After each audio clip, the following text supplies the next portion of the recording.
Just a slight addition to my mug. It now says Insanity in a Cup. Good morning, everybody. Good morning, good morning, good morning. Here it is, 6 o'clock already. My, how time flies when you're sleeping a good time, huh? I wonder if I can switch this so you can see outside. Oh yeah, look, the sun is just starting to come up. Yay, sun! It's here for the sun. Woo!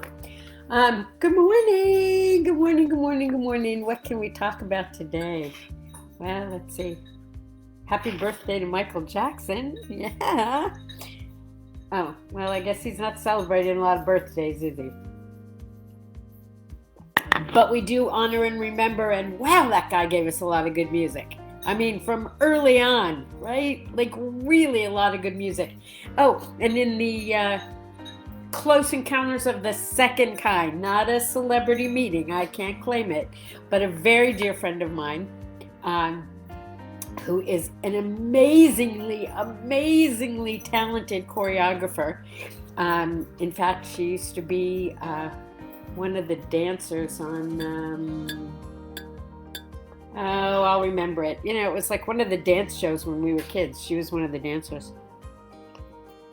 She was the choreographer on Captain EO, on Michael Jackson's Captain EO video. And I remember standing in line at Disneyland to see Captain EO and so excited because my friend Helene was the one who did that. Oh, and my friend Suze. I don't know if you're watching, Susan. God, mommy to my children. But she used to sell limousines, and she sold Michael Jackson a limousine. And she said he was a really nice guy, by the way. I have nothing to say about it. I never met him. Nope, never did. He was not on my list, I'm afraid. So the anniversary of Netflix.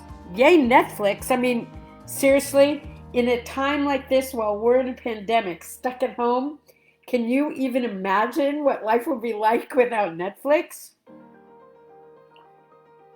Happy birthday, Netflix. They were born in 1977. What does that make them?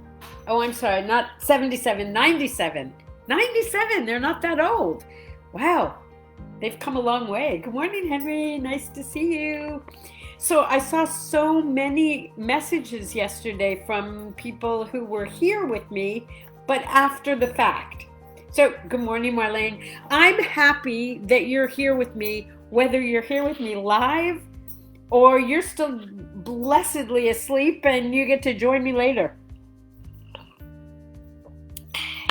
I wonder if I'll ever get that left-right thing straightened out. So like when you see me the way I really look, but I see me backwards and inside out and things like that. I don't quite understand it.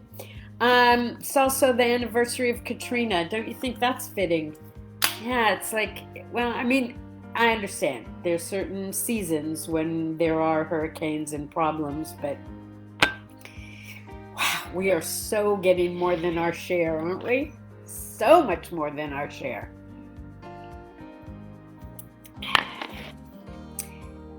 I think I'll tell you something happy and fun instead. So I think I mentioned before that one of my dearest friends from high school, we call each other BFF, is an actress. And she used to get voiceover instruction from a very, very famous comedian, voiceover personality, by the name of Dawes Butler. Some of you may have heard of him. If not, believe me, you've come in contact with him, even if you didn't know who he was. You can Google him. It's Dawes, D-A-W-S, Butler. He was like the voice of Hanna-Barbera, and oh my goodness, he was the voice of like the cartoons you grew up with. He was Hippie the Lion and Snagglepuss, and he was Barney Rubble, and he was even Fred Flintstone for a while. Famous for being Huckleberry Hound and Yogi Bear and Quick Draw McGraw.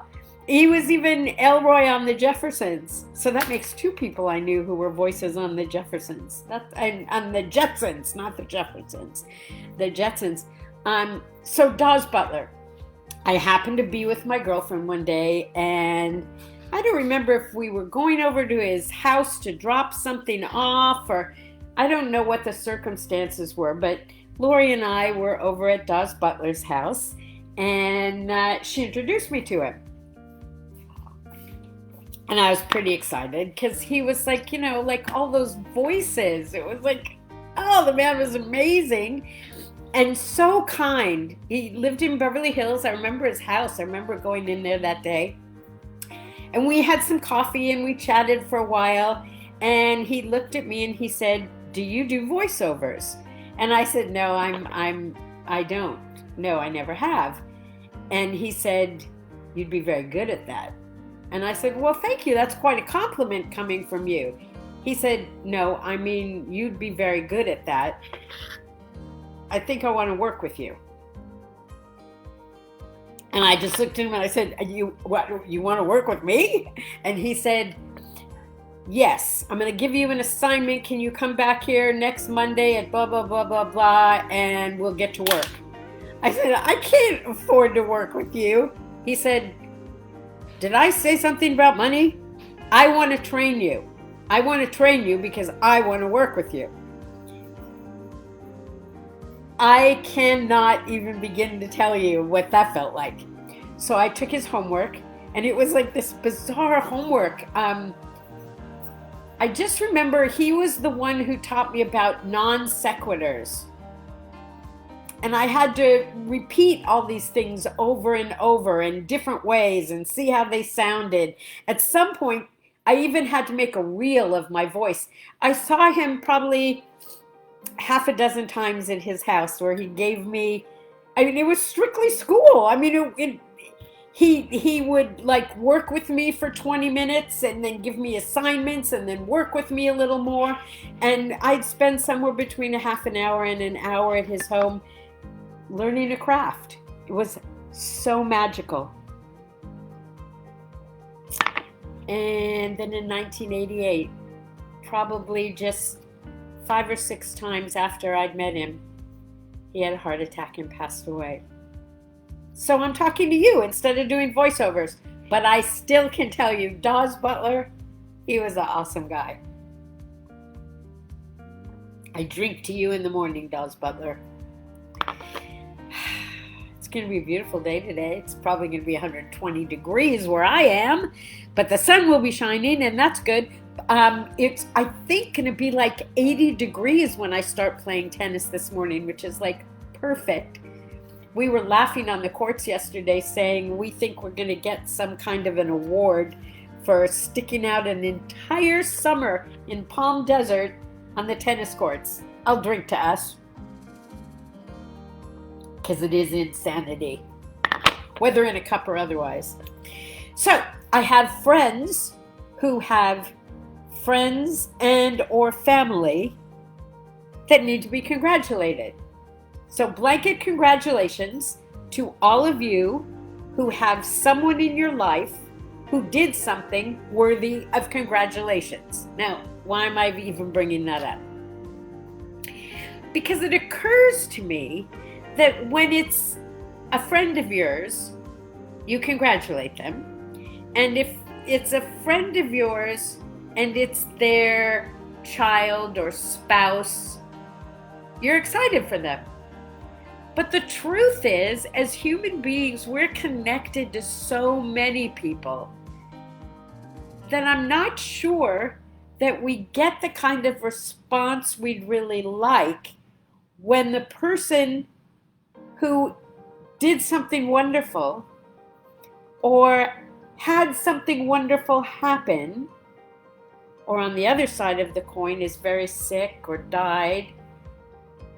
I don't know that we get the response we want from the people in our lives when it's a friend or an acquaintance. Just because that person isn't someone in your life 24/7 doesn't mean you don't have a lot of of caring, of empathy, of happiness or upset, depending on what the situation is. And I mention that because I think if in passing someone says, oh, my friend just got married this week, you wouldn't mention it if it wasn't important to you. So for all the times that I've not acknowledged your friendships and the people you care about, I humbly apologize. I mean that sincerely. Marilyn, I don't know if you're watching, but I could not be more excited that your son Jeff just became a judge. That's awesome. Here's to Jeff. Okay, so it's fine with me if you want to tell me wonderful things that happen to people you just know, but that you feel really good about. Yeah. All it does is give us more things to be happy about. You can't ever complain about that, right? True story. All right.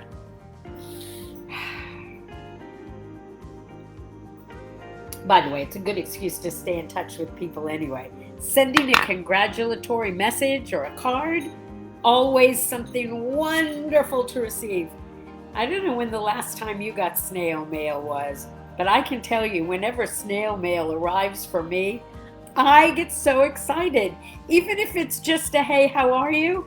Or I thought you'd be interested in this. There's something about going to the mailbox and seeing your name on a letter that's like not typed and not, like clearly a bill, but something that just came from someone you care about.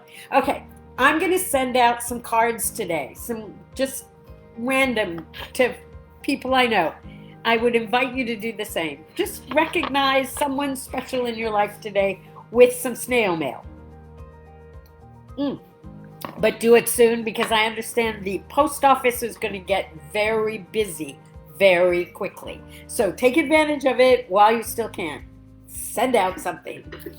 It's almost Labor Day, by the way. We're getting closer and closer and closer to summer is over. And you know what Labor Day means, right? No more white shoes after Labor Day. Well, unless you live in the desert. Because here in the desert, we get to wear white all year round. Another good reason for living in the desert. Not quite up there with my palm trees, mountains, sand, like that.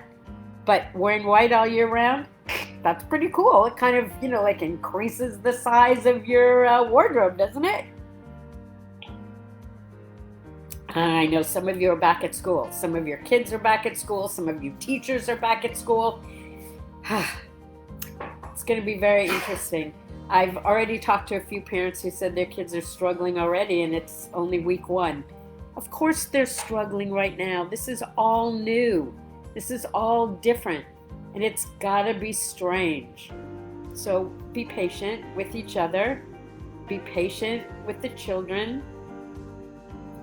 And give them a lot of praise for putting up with something that's probably very difficult for them. It's a tough time for all of us. And I invite you to share about that. You know what? We get it. This is a tough time for everybody. We do get it. Okay. I have an idea. We've been talking so much about gratitude. And of course, this morning's word art is about gratitude. So I hope you take that to heart, Go to bed with gratitude. Wake up with gratitude. Gratitude has to be where you come from, not someplace you're trying to get to. And it's a muscle. You got to work that gratitude muscle. So if you look at the inside cover, well, that's kind of hard to see. Not spread the love, the other side. Thank you, Sandy. Yeah, it's kind of hard for you to see with the light in here. But I have a list of how to use this Happy and Grateful book. And I think some of them are some great gratitude ideas that you'll be able to put into use right away. If you have your Happy and Grateful book, make sure it's very visible, easy access, so you can just pick it up at a moment's notice and get happy or get grateful. says here, keep one copy next to your bed or in the bathroom to start and end your day with a page or 3 of happiness and gratitude. Keep another copy on the coffee table for a visual treat and a hit of happiness and gratefulness, and turn the pages as needed. Okay, keeping a 3rd copy in the kitchen is also a good idea because you could read it instead of snacking. I think I'm going to try that idea. Read your gratitude book or your gratitude list regularly and often because it's a very happy way to pass the time. During the toughest times, read, reread, and then reread.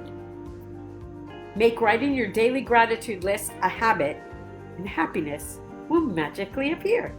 Then you'll have even more to be grateful and happy about. This is like my favorite hint of all times now. Smile. Smile before you answer the phone, before you speak, before you type, before you make a call, before you write your gratitude list. Somehow the very act of putting a smile on your face sends a message to your brain. You know, here I go, fact checkers. I know it doesn't actually send a message to your brain, but it somehow sends a message to your brain because when you smile first, what comes out of your mouth is so much different than if you're have an angry face. Practice blanket, indiscriminate gratitude. Move beyond the obvious wins and show appreciation for everything. Dig deep and go for those less obvious wins because they're there. There's more, but we'll save that more for another day. So, if you're working on your gratitude list and you're kind of stuck, let me give you a couple of ideas. What do you take for granted? Now, obviously, if you take it for granted, it's not going to pop right up into your mind. So what I'd like you to do is look around you right now and pick out 3 things that you don't usually think about, but if they weren't there, it would make a difference in your life. Let me try that right now. 3 things. Oh my goodness, it's so hard to stop at 3. The first thing I came up with was the microwave oven.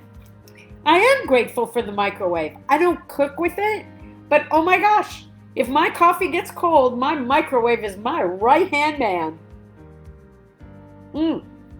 I'm looking over at my work area and I see all my colors. I am so grateful for colors. If they weren't here, my word art would be pretty boring. And now I'm looking at my computer. And I'm so grateful for my computer, even though there are times when I want to throw it right through the window. Because if I didn't have my computer, I wouldn't have you. And I'm very grateful for you. Yeah, it's insanity in a cup, but I'm not complaining about it.